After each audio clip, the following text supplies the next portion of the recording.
नमस्कार आ गोटे अध्याय को स्वागत आपण मानक हरि अनंत हरिकथा अनंत भागवतर हरिकथा न हि कश्चित् क्षणमपि जातु तिष्ठत्य कर्मकृत् कार्यते ह्यवश कर्म सर्वः प्रकृति जैर्गुणै। यह निसंदेह जे कौनसी मनुष्य केबे भी क्षण सुधा कर्म न करी रही पारे नहीं, कारण समस्त प्राणी प्रकृति उत्पन्न गुण मान द्वारा परवश हो कर्म करने को बाध्य होइथांती। मनुष्य न करी केबे कर्म अनुष्ठान दंडे मात्र करी न पारई अवस्थान। इच्छा न कले लोक प्रकृति गुणरे कर्मरे नियुक्त होइथांती निरंतरे। भगवत गीतार ये श्लोकटी आपण मानक पई कर्म न करी केबे हेले जणे रही परिबो नाही, जेमिति हेले किछि ना किछि कर्म से करुथांती। परीक्षित उवाच शुणी परीक्षा पचारई व्यास नंदन मुख चाही। भौमुनि शोइला पुरुष कह तार नाम किस। काहार पुत्र केड़े बळ ताहार नयन नळ। काल जवन भस्म गला ये तप केमंते साधिला। निद्रारे परी गिरी मध्य सोई कह से पूर्वे थिला कहीं। श्री शुकौवाच कहंती व्यासंक कुमार इक्ष्वाकु वंशे नृपवर।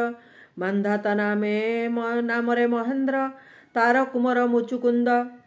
विप्र सेवक सत्यवादी सद्गुण अगाध जलधि। ताहाकु सुर गणे आसी कहिले दिनेक विश्वासी। तो स्तर शरण नृपवर आंबे छाड़िलु स्वर्गपुर। हारिलु असुर अंकुरणे पशिलु तोहर शरणे। तु एबे कर प्रतिकार बेगे असुर बल मार। परवर्ती अध्याय आ गोटे विषय शुणिबा। वर्तमान आमे शुणिबा हरिकथारु भक्त प्रहल्लाद। हरि अनंत हरिकथा अनंत। भक्त प्रहल्लाद समस्ते जानिचंती। से गप गुड़िक श्रीहरिंकर चरित्र होची अद्भुत। से जेपरी महान तांकर प्रिय भक्त माने मध्य सेहीपरि महान। सेमानक कथा पढ़िले बा जानिले साधारण रे भक्ति बढ़ी थाए। एकदा ब्रह्मांकर पुत्र सनकादि ऋषि माने त्रिभुवन भ्रमण करि सारी वैकुंठ रे पहुंची थिले। सेमाने साधारण बालकंक परि दृश्यमान हेउथिले, तेणु सेमानकु साधारण बालक माने करी द्वारपाल भीतर को छाड़िला नाही। एथिरे क्रोधित होई सेमाने द्वारपाल दुई जन को अभिशाप देले, तुमे माने एठारे रहिबा पई योग्य नुहे, तेणु तुमे माने पापपूर्ण असुर जोनि रे जन्म नियो। सेई दुई जन थिले जय और विजय। सेमाने अभिशप्त होई वैकुंठरु खसी पड़ुथिबार देखि दया परवश होई ऋषि माने कहिले, तीन जन्म रे एही शाप भोग करी तुमे माने पुणी वैकुंठ को फेरी आसिबो। एही दुई जन दितिंकर पुत्र भावे जन्म नेले। बड़ भाई हिरण्यकशिपु एवं सान भाई हिरण्याक्ष। हिरण्याक्ष को भगवान बराह अवतार रे वध करथिले। यह अन्यत्र आलोचित होईछि। भाईर मृत्युरे हिरण्यकशिपु बहुत दुख पाइथिला एवं क्रोधित होई जाइथिला मध्य।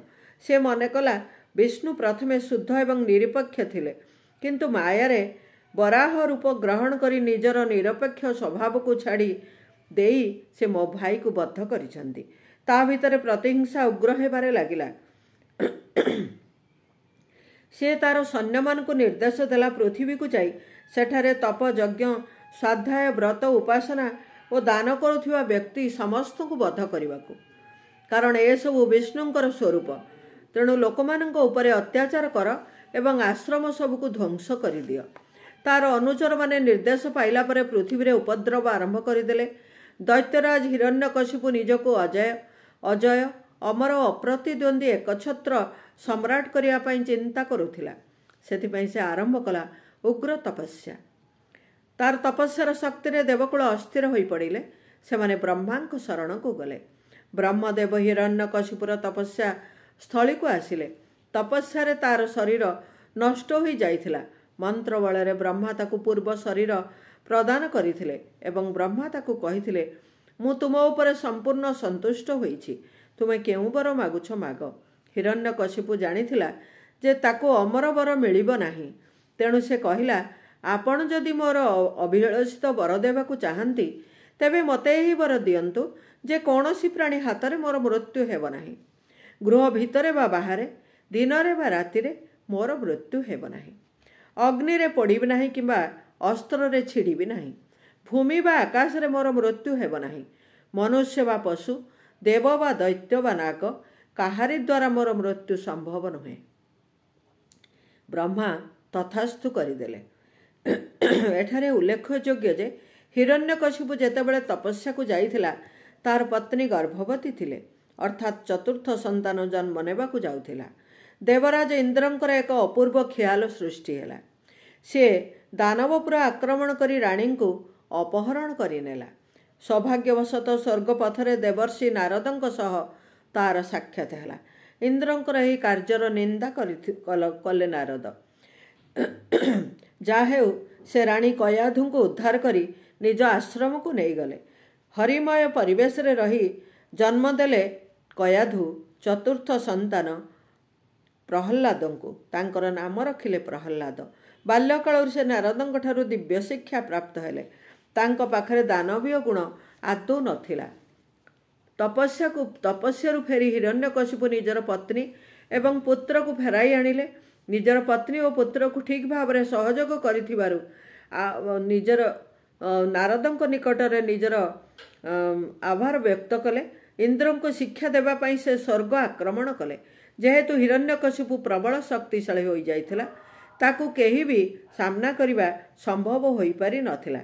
ଦାନବଗୁରୁ ଶୁକ୍ରାଚାର୍ଯ୍ୟଙ୍କର 2 ପୁତ୍ର ଷଣ୍ଢ ଏବଂ ଅମର୍କଙ୍କୁ ପ୍ରହଲ୍ଲାଦଙ୍କର ଶିକ୍ଷା ଦାୟିତ୍ୱ ଦିଆଗଲା।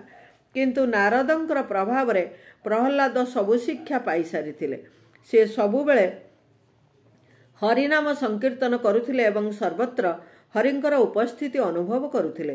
ଗୋଟିଏ ପକ୍ଷରେ ହିରଣ୍ୟକଶିପୁ ବିଷ୍ଣୁଙ୍କ ପରମ ଶତ୍ରୁ ଜ୍ଞାନ କରୁଥିଲା ବେଳେ ପୁତ୍ରର ହରିଭକ୍ତିକୁ ସହିବା ତା ପକ୍ଷରେ ସମ୍ଭବ ନଥିଲା। ପ୍ରହଲ୍ଲାଦକୁ ସେ ମୃତ୍ୟୁଦଣ୍ଡ ଦେଲା। ଦାନବରାଜର ଆଦେଶରେ ତାକୁ ପର୍ବତ ଉପରୁ ତଳକୁ ଫୋପାଡ଼ି ଦିଆଗଲା। ଉତ୍କଟ ଗରଳ ଖାଇବାକୁ ଦିଆଗଲା ଏବଂ ହାତୀ ମଧ୍ୟ ତା ଉପରେ ଚଢ଼େଇ ଦିଆଗଲା। କିନ୍ତୁ ସେ ମରିବା ତ ଦୂରର କଥା, ତା ଦେହରେ ସାମାନ୍ୟ ଆଘାତ ମଧ୍ୟ ଲାଗିଲା ନାହିଁ। ହିରଣ୍ୟକଶିପୁର ଭଉଣୀ ହୋଲିକା ତପସ୍ୟା କରି ଅଗ୍ନିଦେବଙ୍କ ଠାରୁ ବରଲାଭ ପାଇଥିଲା ଯେ ସେ ଅଗ୍ନିରେ ପଶିଲେ ବି ସେ ପୋଡ଼ିବ ନାହିଁ। ସେ ତାର ଭାଇକୁ ପ୍ରସ୍ତାବ ଦେଲା ପ୍ରହଲ୍ଲାଦକୁ କୋଳରେ ଧରି ସେ ଅଗ୍ନିରେ ପ୍ରବେଶ କରିବ। ପ୍ରଥମେ ସେ ଜଳନ୍ତା ଅଗ୍ନିରେ ପ୍ରବେଶ କରି ନିର୍ବିଘ୍ନରେ ବାହାରି ଆସିଲା। ସାଧାରଣରେ ଏହି ବିଶ୍ୱାସ ହେଲା ଯେ ସେ ପ୍ରହଲ୍ଲାଦକୁ ମଧ୍ୟ କୋଳରେ ଧରି ଅଗ୍ନିରେ ପ୍ରବେଶ କରିବ। ସାଧାରଣରେ ପ୍ରହଲ୍ଲାଦ ପ୍ରତି ରହିଥିବା ସ୍ନେହ ସମର୍ଥନ ପାଇଁ ଏପରି ଅଭିନୟ ଦରକାର ମଧ୍ୟ ଥିଲା। ସେ କିନ୍ତୁ ଭୁଲିଗଲା ଯେ ଅଗ୍ନିଦେବତାକୁ କହିଥିଲେ, ମନରେ ସଦ୍ଭାବନା ଥିଲେ ମୋର ଦାହିକା ଶକ୍ତି ତୁମର କ୍ଷତି କରିବ ନାହିଁ, କିନ୍ତୁ ଏହାର ବିରୁଦ୍ଧାଚରଣ କଲେ ତୁମର ମୃତ୍ୟୁ ଘଟିବ ନିଶ୍ଚିତ। ହୋଲିକା ସର୍ବସାଧାରଣରେ ପ୍ରସ୍ତୁତ କାଠବେଦୀରେ ଉପବେଶନ କଲା। ପ୍ରହଲ୍ଲାଦକୁ କୋଳରେ ଧରିଲା। ନିଆଁ ଲଗେଇ ଦିଆଗଲା। ଏହି ନିଆଁରେ ହୋଲିକା ଦଗ୍ଧ ହୋଇଗଲା। କିନ୍ତୁ ପ୍ରହଲ୍ଲାଦକୁ ଆଉ ଅଗ୍ନି ଟିକିଏ ମାତ୍ର ଛୁଇଁ ପାରିଲା ନାହିଁ। ସେ ହସି ହସି ହରିନାମ ଗାଇ ଗାଇ ନିଆଁରୁ ବାହାରି ଆସିଲା। ହିରଣ୍ୟକଶିପୁ କ୍ରୋଧରେ ଗର୍ଜନ କରି ତାକୁ ପଚାରିଲେ, ତୋର ହରି କେଉଁଠି? ମୋତେ ଦେଖେଇ ଦେଇପାରିବୁ? ପ୍ରହଲ୍ଲାଦ ଦୃଢ଼ତାର ସହ କହିଲା, ହରି ତ ସର୍ବବ୍ୟାପକ। ସେତେବେଳେ ନିକଟସ୍ଥ ଏକ ଖମ୍ବକୁ ଦେଖାଇ ହିରଣ୍ୟକଶିପୁ ପଚାରିଲା, ତୋର ହରି କ'ଣ ଏଇ ଖମ୍ବରେ ଅଛନ୍ତି? ପ୍ରହଲ୍ଲାଦ ସାଙ୍ଗେ ସାଙ୍ଗେ ଉତ୍ତର ଦେଲା, ହଁ, ଏଇ ଖମ୍ବରେ ତ ଅଛନ୍ତି। ଯେତେବେଳେ ହିରଣ୍ୟକଶିପୁ ନିଜ ଗଦାରେ ସେଇ ଖମ୍ବକୁ ଏତେ ଜୋରରେ ଆଘାତ କଲା ଯେ ଖମ୍ବଟି ଭାଙ୍ଗିଗଲା। ସେହି ଖମ୍ବରୁ ଆବିର୍ଭୂତ ହେଲେ ନୃସିଂହ ଅବତାର, ଯାହାଙ୍କର ଦେହ ମନୁଷ୍ୟ ପରି କିନ୍ତୁ ମୁଖ ସିଂହ ପରି। ସହିବାର ସୀମା ଅତିକ୍ରମ କରିସାରିଥିଲା। ପ୍ରଭୁଙ୍କର ଭୟଙ୍କର ନୃସିଂହ ଅବତାର ଦର୍ଶନ କରି ସମସ୍ତେ ଥରିବାକୁ ଲାଗିଲେ। ନୃସିଂହ ଭଗବାନ ହିରଣ୍ୟକଶିପୁଙ୍କୁ ନିଜ ଜଙ୍ଘ ଉପରେ ପକାଇ ନିଜର ନଖରେ ବିଦୀର୍ଣ୍ଣ କରିଦେଲେ। କହିଲେ, ଦେଖ ହିରଣ୍ୟକଶିପୁ, ଏବେ ରାତି ନୁହେଁ କି ଦିନ ନୁହେଁ, ସୂର୍ଯ୍ୟ ଅସ୍ତ ହେଉଛନ୍ତି, ରାତି ବି ହେଇନି। ତୁ ଚାହିଁଥିଲୁ ଘରେ ମରିବୁନି କି ବାହାରେ ମରିବୁନି। ମୁଁ ତୋତେ ଏରୁଣ୍ଡି ବନ୍ଧ ଉପରେ ବସି ମାରୁଛି, ଯାହା ଘର ନୁହେଁ ବା ବାହାର ମଧ୍ୟ ନୁହେଁ। ତୁ ଚାହିଁଥିଲୁ ଅସ୍ତ୍ରରେ ମରିବୁନି, ଶସ୍ତ୍ରରେ ଛିଣ୍ଡିବୁନି, ପାଣିରେ ବୁଡ଼ିବୁନି ବା ଅଗ୍ନିରେ ପୋଡ଼ିବୁନି। ମୁଁ ତୋତେ ମୋର ନଖରେ ବିଦାରଣ କରି ମୃତ୍ୟୁ ଦାନ କରୁଛି। ମୁଁ ମଣିଷ ନୁହେଁ ବା ପଶୁ ମଧ୍ୟ ନୁହେଁ, ମୁଁ ନୃସିଂହ ତଳେ ଭୂମିରେ ବା ଆକାଶରେ ମାରୁନି, ମୋର ଜଙ୍ଘ ଉପରେ ତତେ ମୁକ୍ତି ପ୍ରଦାନ କରୁଛି। ଭୟଙ୍କର ରୂପ ଦର୍ଶନ କରି ସମସ୍ତେ ଥରୁଥାନ୍ତି। ପ୍ରଭୁ ମଧ୍ୟ ଏତେ କ୍ରୋଧିତ ହୋଇଯାଇଥିଲେ ଯେ ଶାନ୍ତ ଆଦୌ ହେଉନଥିଲେ। ସବୁ ଦେବଦେବୀଙ୍କ ପ୍ରାର୍ଥନା ମଧ୍ୟ ନିଷ୍ଫଳ ହୋଇଥିଲା। ଶେଷରେ ପ୍ରାର୍ଥନା କଲା ପ୍ରହଲ୍ଲାଦର ପ୍ରାର୍ଥନାରେ ଶାନ୍ତ ହୋଇଗଲେ ପ୍ରଭୁ। ସେ ପ୍ରହଲ୍ଲାଦକୁ ନିଜ କୋଳକୁ ଟେକିନେଲେ। ବର୍ଣ୍ଣନା କରାଯାଇଛି ଯେ ଯେପରି ଗାଈ ତା ବାଛୁରୀକୁ ଚାଟି ଚାଟି ସୁସ୍ଥ କରିଥାଏ, ଠିକ୍ ସେହିପରି ନୃସିଂହ ଅବତାର ବାରମ୍ବାର ପ୍ରହଲ୍ଲାଦଙ୍କୁ ଚାଟିବାକୁ ଲାଗିଲେ। ନିଜର ମନ ଇଚ୍ଛା ବର ମାଗିବାକୁ କହିଲେ, କିନ୍ତୁ କିଛି ବି ବର ମାଗିଲେ ନାହିଁ। ପ୍ରହଲ୍ଲାଦ କହିଲେ, ଅଭୟ ପଦ୍ମପାଦରେ ଗଲି ମୁଁ ଶରଣ, ଦିନହୀନ କ୍ଷେତ୍ରବାସୀ ମାଗୁଛି କାରଣ, ଅନ୍ୟ ଅଭିଳାଷ ମୋର ନାହିଁ ମହାବାହୁ, ତୁମ ନାମ ଭଜି ତୁଣ୍ଡେ ଜୀବନ ଯାଉ।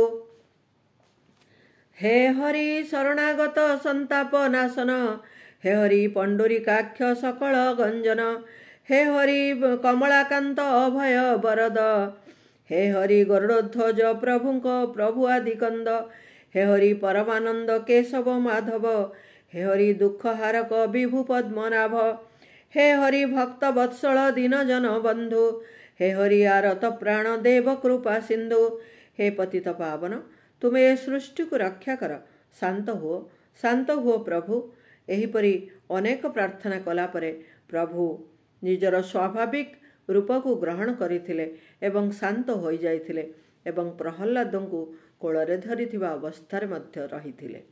ଏ ହେଉଛି ପ୍ରହଲ୍ଲାଦଙ୍କର କଥା, ଯିଏକି ବିଷ୍ଣୁ ଭକ୍ତ ଥିଲେ ଏବଂ ପିତାଙ୍କ ଦ୍ୱାରା ମୃତ୍ୟୁ ବରଣ କରିବା ପାଇଁ ବହୁ ଚେଷ୍ଟା ସତ୍ତ୍ୱେ ସେ ହରିଙ୍କ କୃପାରୁ ହିଁ ବଞ୍ଚି ଯାଉଥିଲେ।